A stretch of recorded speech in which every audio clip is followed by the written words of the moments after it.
C'est l'heure des informations sur la télévision nationale. Bonjour à tous et bienvenue. Dans les titres de l'actualité, demain 3 juin, l'examen du CEP démarre dans tout le Bénin. Comme de tradition, le ministre des Enseignements maternels et primaires invite les candidats à la sérénité dans son message à leur endroit. À suivre un extrait. Dans le rang des candidats, l'heure est aux dernières révisions. Objectif, mieux faire face aux épreuves écrites et orales.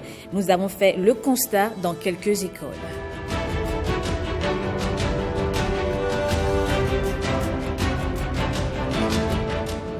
Et puis le dossier sport fait le bilan de la participation des Guépards U17 au tournoi qualificatif pour la Coupe d'Afrique des Nations. Battus par le Ghana et la Côte d'Ivoire, ils n'ont qu'une seule chose à faire, commencer au plus tôt les préparatifs. Bonjour à tous et bienvenue dans ce 13h. Demain, lundi 3 juin 2024, les épreuves écrites du certificat d'études primaires démarrent sur toute l'étendue du territoire national. Environ 257 000 candidats sont attendus. Tous ont le soutien du ministre des Enseignements maternels et primaires. En cette veille, il les appelle à la quiétude. Voici un extrait de son message au micro de Nathalie Doris Oolabi et Michel Ébé. L'examen qui ouvre le bal des examens à grand tirage et qui offre aux écoliers béninois, en fin de cycle primaire, leur premier diplôme académique, appelé certificat d'études primaires CEP, se tiendra du lundi 3 au jeudi 6 juin 2024 sur toute l'étendue du territoire national. Sont inscrits à cet examen cette année 132 809 garçons, 124 159 filles, soit un total de 256 968 candidats répartis dans 802 centres de composition. Par ailleurs, 99 candidats à besoins spécifiques composeront dans 14 centres.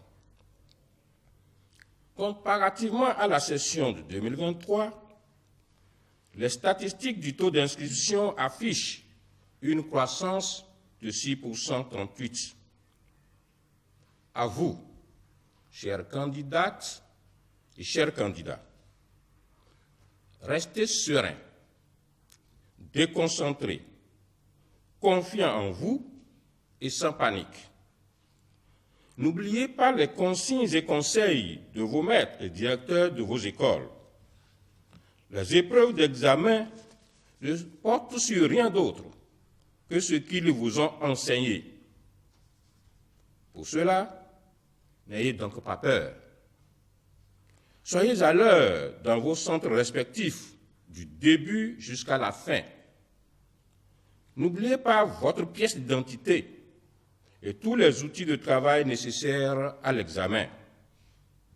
Vos maîtres et vos parents comptent sur vous. La République compte également sur vous. Au maire de Cotonou, Randis Romain Arrondinou, exprime lui aussi sa proximité aux candidats. Il adresse d'abord ses remerciements au chef de l'État pour cette année scolaire qui s'achève et appelle les candidats à plus de concentration durant les épreuves. Il est ici au micro de Saint-Tige Quimpon et Wenceslas Aroimo. Je voudrais exprimer toute ma gratitude au président Patrice Talon et à son gouvernement pour les nombreux efforts fournis afin de garantir la quiétude et la régularité de l'année scolaire. Nos reconnaissances vont également à l'endroit des enseignants pour tous les sacrifices consentis en vue de transmettre à nos enfants les connaissances nécessaires à leur réussite. Aux parents d'élèves, je dis un sincère merci pour le soin quotidien dont ils ont couvert nos enfants durant toute l'année scolaire. À vous, chers enfants, candidats à l'examen du CEP, je vous exprime toute mon admiration pour avoir tenu le coup, malgré les péripéties inhérentes à tout processus d'apprentissage. Le succès est au bout de l'effort, dit-on. Et c'est souvent le fruit des efforts de toutes les parties prenantes. Soyez sans crainte et donnez le meilleur de vous-même. J'ai bon espoir de revoir la commune de Cotonou garder, cette année encore, la première place à l'issue des résultats de ces examens. Je voudrais vous exhorter au calme et à la concentration durant les 3 jours de composition. Et dans le rang des candidats eux-mêmes, les révisions ont occupé une place de choix. Pour mieux faire face aux épreuves, ils ont consacré leurs dernières heures aux révisions. Saint-Tiche, Quimpon, Castel-Mérentor et Françoise Insou ont fait le constat dans quelques écoles. Les candidats à l'examen du certificat d'études primaires session de juin 2024 seront soumis aux épreuves écrites et orales. Ici, c'est l'heure des dernières révisions. Je suis prête, mais ça ne veut pas dire que je vais laisser mes cahiers. Jusqu'à la dernière seconde, je vais apprendre mes leçons. Je vais faire des exercices pour mieux perfectionner mes qualités. Les révisions se passent bien. Le maître avait établi un emploi du temps pour les révisions. On traite des épreuves des CEP passées. Nous sommes à temps de corriger les épreuves de l'évaluation passée qu'on a fait. Ils relèvent nos difficultés et nous aident à mieux les comprendre. La révision se passe bien. Je relis ce qu'on a déjà fait à l'école. On est en train de traiter des épreuves et de faire des exercices. Dans les établissements parcourus, tous les candidats se sentent prêts et sans stress. Je n'ai pas peur parce que c'est que je vais réussir. Arrivé à la maison, je vais reprendre les exercices qu'on a fait en classe. J'ai confiance en moi. Je suis relaxe et puis je sais que je vais réussir. Pour ce parent d'élèves, les enfants ont été suffisamment préparés au cours de l'année scolaire. La dernière semaine, c'est pour mettre de l'ordre dans les idées. Donc, l'essentiel a été déjà fait au cours de l'année scolaire. Néanmoins, quelques conseils restent de mise.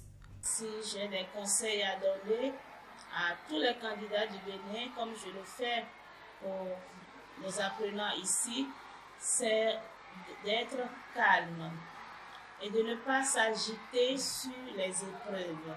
Quand on prend les épreuves, il faut les lire attentivement. Il faut aussi d'abord prendre soin d'être sûr qu'on a écrit les noms et prénoms, le numéro de table et aborder les épreuves avec calme sans s'agiter. L'examen du CEP 2024 au Bénin, c'est du 3 au 6 juin 2024. Les personnes handicapées auditives se sont elles aussi apprêtées pour l'examen du CEP 2024. Elles ont suivi le même programme que les candidats ordinaires. Un détour dans l'école primaire publique et nos reporters ont pu capter une séance de dictée. Esther Amessiga et Timothée Eriomi. Instant dicté ce matin du 29 mai 2024 à l'école béninoise pour les sourds d'Akobato. La méthode n'est pas ordinaire. Elle diffère de celle pratiquée au niveau du système éducatif traditionnel. Dans ce cas précis, un test est présenté avec des fautes aux candidats. Il leur revient de retrouver ces fautes et de réécrire le mot correct. L'école publique des sourds d'Akobato pour cette année présente 10 candidats, dont 8 filles à l'examen du CEP. Je puis vous dire que le niveau qu'ils ont atteint aujourd'hui est acceptable, puisque eux tous, sans exception, arrivent à réagir comme nous le souhaitons. Et quelle que soit la matière aujourd'hui, ils sont aptes, bien aguerris à affronter cette matière. Côté logistique, tout est fait prêt pour le bon déroulement des épreuves au niveau de cette école qui est également un centre d'examen. Les matériels sont déjà apprêtés et nous avons sensibilisé les parents pour que le lundi à 7h, eux tous y soient présents afin que les activités liées à l'examen soient lancées comme cela se doit. Et nous profitons pour demander aux parents de veiller sur les enfants pour que leur santé ne souffre d'aucune ambiguïté. Nous remercions en même temps l'État pour les accompagnements que nous avons eus au cours de cette année. Rendez-vous est donc pris pour lundi. Et puis, ils sont nombreux, ces écoliers, à passer chaque année l'examen du certificat d'études primaires. Mais qu'en savent-ils réellement? Benjamin Denagnon et Arnaud Adadia les ont surpris à une séance de révision. Ils leur ont posé la question. Voici le reportage. Dans cette salle de classe se trouvent des écoliers d'une école privée de Kadjeon. Ceux-ci sont des candidats au CEPE. Ils procèdent aux derniers exercices qui leur permettront de réussir brillamment à cet examen. Le CEP, c'est le certificat d'études primaires. C'est le diplôme qui permet de terminer l'école primaire pour venir dans un autre stade de l'enseignement. Le certificat d'études primaires signifie pour moi de quitter l'école primaire pour aller au collège et venir en classe de 6e. CEP signifie qu'on a terminé les études primaires et lorsqu'on finit le CEP, on peut aller en secondaire. C'est un diplôme très important pour moi. Ça va me permettre de partir au secondaire et de ne plus rester au primaire. Avant d'obtenir le CEP, les écoliers sont appelés à se concentrer afin de pouvoir obtenir de très bonnes notes par matière. L'issue n'a jamais été non moins bénéfique. C'est donc dans le but de réaliser leur rêve que 256 968 candidats composent dès ce lundi. Dans le reste de l'actualité, la semaine dernière, le ministre Adambi était porteur d'un message du président Patrice Talon à son homologue Tiani du Niger. Malheureusement, il n'a pas été reçu par le chef de la junte au pouvoir. Et contre toute attente, nous avons suppris une fausse information diffusée sur la chaîne de télévision nationale nigérienne. Les détails avec Jérôme Rombo. Il vous souviendra qu'il y a quelques jours seulement se tenaient ici même à Niamey les travaux du comité interministériel de suivi du projet de pipeline Niger-Bénin. Y prenait part le ministre béninois des Mines, porteur par ailleurs d'un message du président béninois à son homologue nigérien. Un sujet qui a fait couler beaucoup d'encre et de salive que n'a-t-on pas lu ou entendu dans la presse et les commentaires de salon que le président Tiani aurait refusé de recevoir l'émissaire béninois, que le Niger aurait manqué d'élégance et fait entorse aux règles diplomatiques élémentaires, qu'il aurait encore posé un nouvel acte inamical à l'égard de son voisin, dont la capitale économique Cotonou serait son port naturel. De tout ceci, une seule chose à retenir: l'émissaire béninois, contrairement à certaines allégations ici au Niger comme au Bénin, a bel et bien transmis aux autorités nigériennes le message du chef de l'État béninois. Le président Tiani a bien reçu le dit message, et ceci via le Premier ministre par intérim, le colonel-major Garba Hakimi, le Premier ministre Lamine Zen étant lui-même en mission à l'extérieur du pays. Mais au-delà du caractère anecdotique de nos rapports actuels avec le Bénin, il convient de souligner simplement que les exemples ne sont pas rares de cas d'émissaires porteurs de messages du chef d'État reçus par d'autres hautes personnalités que le chef de l'État lui-même, qui plus est dans un contexte particulier. Et ceci, a priori, ne saurait être contraire aux règles et usages diplomatiques. En tout état de cause, quand il jugera le moment nécessaire et opportun, sans doute que le général Tiani s'exprimera lui-même ou par un autre canal sur la question. Nos confrères nigériens de la télévision nationale n'ont visiblement pas la bonne information, ou ils ont été mal informés, car le ministre Adambi n'a réellement pas pu transmettre le message dont il était porteur et est rentré au pays avec, puis a rendu compte au chef de l'État. Il est donc clair que le message du président Patrice Talon n'a pas été reçu par le général Tiani. Cette affirmation apportée par l'élément n'est aucunement conforme à la réalité. Hier, 1er juin, c'était la journée nationale de l'arbre. Loin de leur bureau, les responsables de l'association Pepco Betedza étaient à Djegbadi, dans la commune de Ouida. Ils ont mis en terre des plants de cocotiers pour marquer l'événement. Vigile Arodayon pour le reportage. Pepco Betesda en procession à Djegbadi, dans la commune de Ouida. L'association participe ainsi à la célébration de la journée nationale de l'arbre. Le cortège longe la plage pour déboucher sur ce site aménagé pour accueillir des plants de cocotiers. Ici, la célébration est placée sous la bénédiction divine. Cette année-là, Isaac a planté et il a récolté plus que tout le monde. Qu'est-ce que je voudrais dire par là? Quand on lit la Bible, on croit que le chrétien là, c'est la pauvreté. Mais ce texte que je viens de lire nous prouve que quand Dieu bénit, il y a la prospérité. En plantant ces arbres, je suis sûr et certain que l'Éternel que nous avons recherché pendant 3 jours dans jeûne et prière nous accorde déjà sa grâce pour que la prospérité nous accompagne, soit notre partage comme il a fait pour Isaac. Pepco Bethesda, engagé pour la préservation de l'environnement, c'est pour réaffirmer son caractère éco-citoyen. Cet événement qui nous rassemble ce matin révèle la qualité de fait de cette journée de l'arbre, une journée écologique, puisque Pepco Bethesda met toutes ses activités au cœur du développement de la population et elle caractérisera également par la première édition d'une journée particulièrement verte. Ainsi, quelqu'un qui boira l'eau et mangera la chair des cocos qui sortiront de cette plantation ou se reposera à l'ombre de ces feuillages dira que Pepco n'a jamais existé inutilement. Pour cette initiative, les élus de l'association, les dirigeants et tout le personnel entendent accompagner les pouvoirs publics dans leurs efforts de reboisement.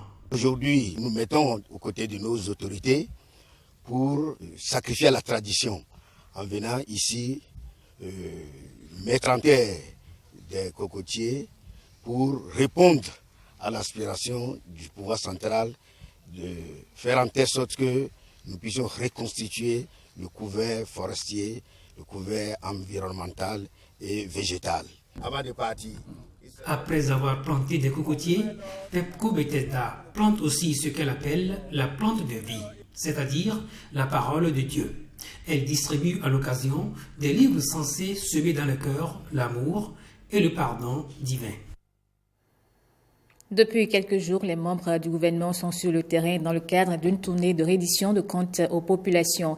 La délégation conduite par les ministres Aurélie Adamsoulé-Zoumarou et Samou Seydou Adambi a marqué une halte à Kali dans la commune de Niki pour mettre en terre quelques plans pour la célébration de la journée nationale de l'arbre. Les détails avec Roland Tchanka.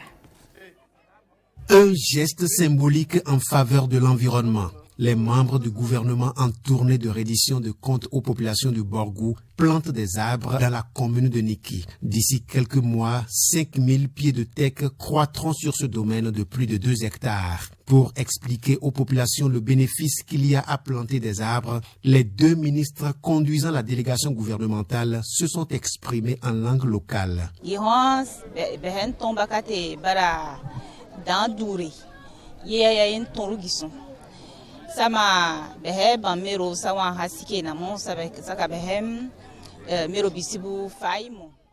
Aujourd'hui, c'est la journée de l'arbre et cette journée a coïncidé avec notre tournée gouvernementale à l'étape de Niki. À ce sujet, les agents des eaux et forêts et les autorités communales nous ont demandé de nous joindre à eux pour cette journée nationale de plantation d'arbres. C'est pourquoi nous nous sommes retrouvés au sein de cette école pour planter près de 5000 pieds d'arbres, des tecs et bien d'autres espèces. Le gouvernement a demandé à chacun de jouer sa partition pour la reconstruction d'un Bénin vert pour les générations à venir.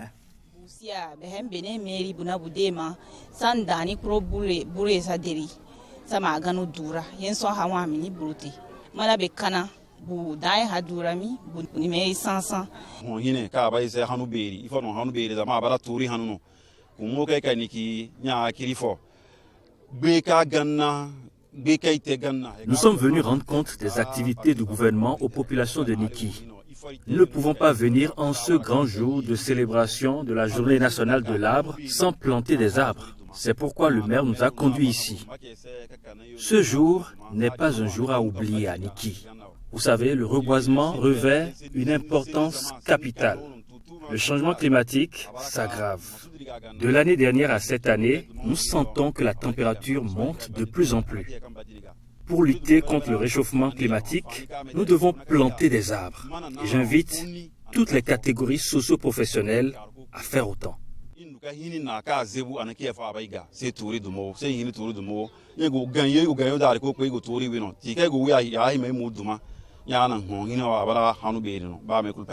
avons choisi le TEC parce que c'est une essence de valeur dont on a besoin pour nos besoins futurs.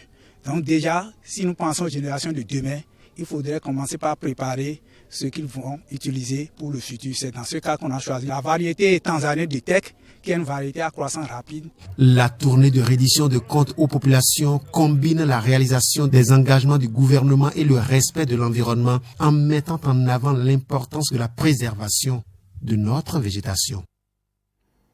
Une délégation gouvernementale était également à Materi dans le cadre des séances de reddition des comptes. Face aux menaces terroristes, les populations ont témoigné avoir retrouvé la quiétude grâce aux investissements du gouvernement du président Patrice Talon dans le domaine de la sécurité et la lutte contre le terrorisme. Alexis Assogba et Abdoulaye Moumouni Yakoubou pour les précisions.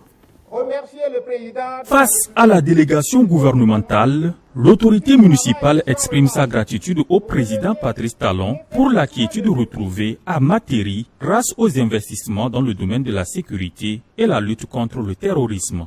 La création de 3 unités de police républicaine dans les arrondissements et aussi, surtout, le renforcement du dispositif sécuritaire de lutte contre le terrorisme et l'extrémisme violent avec la construction et l'équipement d'une base opérationnelle avancée à Korga et de 14 postes avancés fortifiés dans les zones emploi aux menaces et attaques terroristes. C'est des milliards qui ont été investis pour nous donner une quiétude aujourd'hui.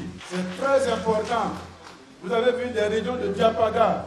Tout le monde est à Fada aujourd'hui. Tout le monde. Pendant il n'y a plus personne. Seulement un rayon de 5 km est gardé. Tout le reste à Fada. On aurait pu vivre ça ici. Au niveau de la police, 3100 agents ont été recrutés depuis 2016. Et 3000 nouveaux seront recrutés avant 2026. Il y a également des recrutements au niveau des forces armées. 8200 recrutés, formés, déployés et 1500 nouveaux soldats en cours de recrutement pour défendre l'intégrité territoriale. La délégation gouvernementale présente d'autres perspectives. La route Materi, je sais que, en tant que fils de la Bulgarie, nous attendions cette voie depuis très longtemps, depuis 1960. Aujourd'hui, nous pouvons dire que c'est une réalité. Une autre route qui sera une réalité dans les prochains mois, c'est la reprise totale de la voie Djougou-Korga. Vous avez constaté par vous-même que le Bénin a fait de grandes avancées dans tous les secteurs. Les communautés de Materi ont également apprécié, entre autres, les investissements dans le parc de la Pendjari créant des emplois aux jeunes, le microcrédit à la FIA et le renforcement du système d'eau potable dans le cadre de l'épanouissement des populations. À l'étape de Bokoumé, dans le cadre de la tournée gouvernementale, Modeste Kerkou avait présenté un bilan élogieux du président Patrice Talon, jamais réalisé depuis l'indépendance du Bénin. Cette déclaration a fait l'objet d'attaques sur les réseaux sociaux. Convaincu des progrès dans tous les secteurs, le ministre des Petites et Moyennes Entreprises a réitéré ses propos au terme de la rencontre avec les populations de Materi. N'était pas de faire une quelconque comparaison, mais de faire constater que dans beaucoup de domaines, l'énergie, les infrastructures routières, l'enseignement, la santé, les télécommunications, le numérique, que les investissements massifs qui ont été faits. Je voudrais vous rappeler, peut-être beaucoup ont oublié, le PAG 2016-2021, c'était un investissement cumulé de plus de 9 000 milliards en 5 ans. Jamais notre pays n'a fait l'objet d'un investissement aussi massif. Sur le PAG 1, on projetait 500 000 emplois. À plus d'un an de la fin de ce PAG, nous avions déjà dénombré plus de 800 000 emplois. Et ce PAG 2, qui projette un niveau d'investissement de 12 000 milliards. Il n'y a que des aveugles qui ne constatent pas ce que notre pays a changé à tous égards. Les secrétaires exécutifs des mairies sont-ils incompris de la réforme de l'administration territoriale? La question a fait objet de débat à la soirée qu'organise périodiquement l'Académie des sciences constitutionnelles, administratives et politiques sur des sujets d'intérêt. En partenariat avec la Fondation Hans Seidel, l'ASCAP s'est inspirée des inquiétudes soulevées justement par la création du poste de secrétaire exécutif dans les mairies pour relancer les débats sur leur place et leur rôle selon la nouvelle configuration des collectivités territoriales. Virgile Arrodeyon et Wenceslas Arroimont nous font le résumé. La création du poste de secrétaire exécutif au sein des collectivités territoriales, consécutive à l'application de la loi 2021-14 portant Code de l'administration territoriale en République du Bénin, avait suscité beaucoup d'inquiétudes, tant au niveau des maires, de la société civile que des citoyens. Face à ce climat d'inquiétude, le président de la République, son Excellence Patrice Talon, a rassuré les élus en affirmant que le secrétaire exécutif ne devrait pas s'opposer au maire pour des raisons politiques. Mais cette assurance du chef de l'État n'a pas empêché la survenance des difficultés quant à la séparation des rôles entre les maires et les secrétaires exécutifs.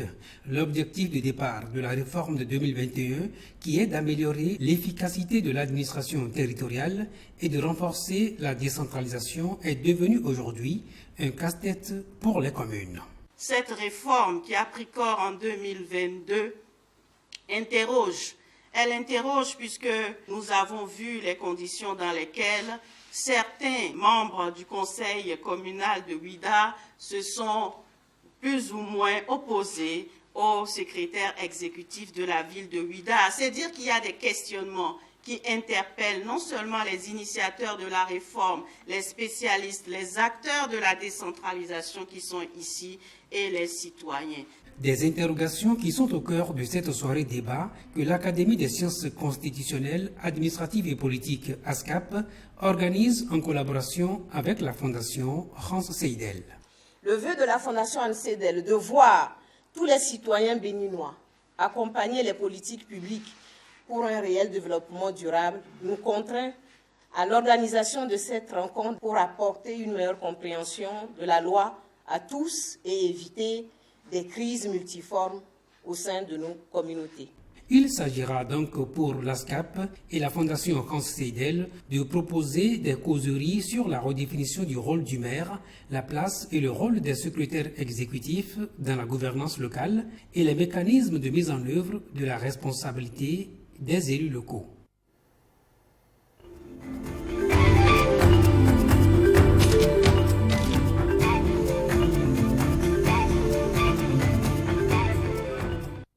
Le dossier sport fait le bilan de la participation des Guépards U17 au tournoi qualificatif pour la Coupe d'Afrique des Nations. Le Bénin, logé dans le groupe A avec le Ghana et la Côte d'Ivoire, est sorti très vite après avoir été battu par les deux pays. Dans l'élément qui va suivre, Blaise Adam propose le diagnostic de cet échec.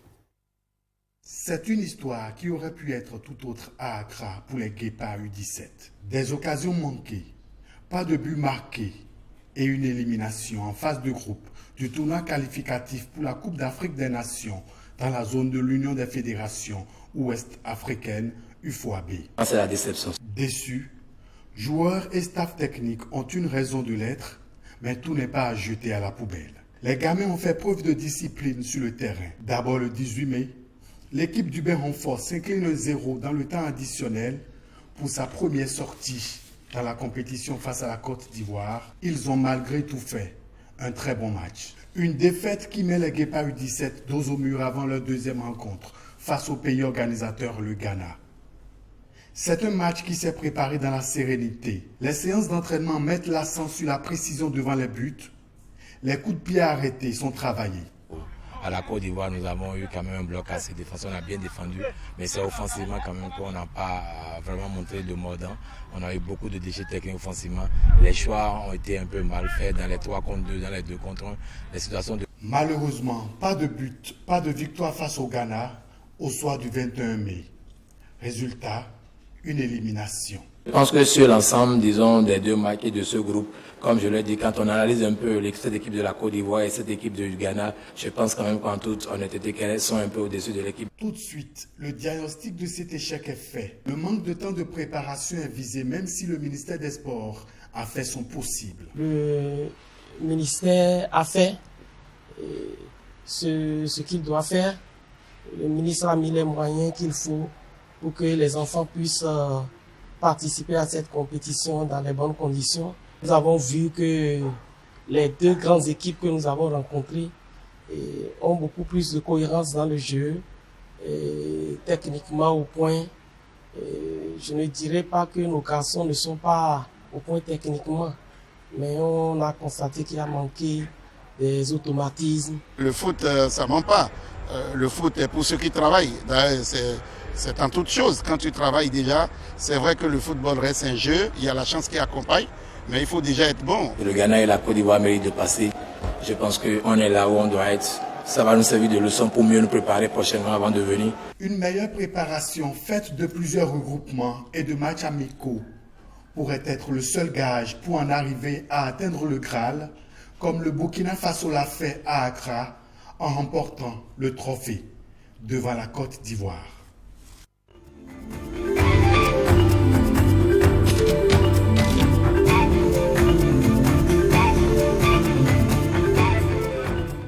Et c'est la fin de ce journal. Merci à vous de l'avoir suivi.